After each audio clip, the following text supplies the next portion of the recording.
Rijeka Boat Show, razgovaramo sa Vedranom koja ovdje nudi električne romobile. Na koji način možemo njih povezati sa nautičkim sajmom?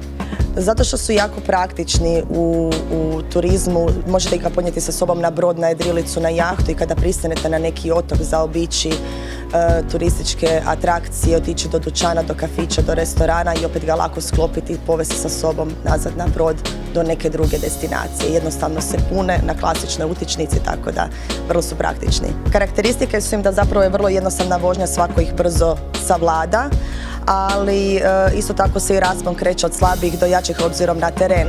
U Rijeci je poprilično brdovito pa su potrebni puno jači modeli.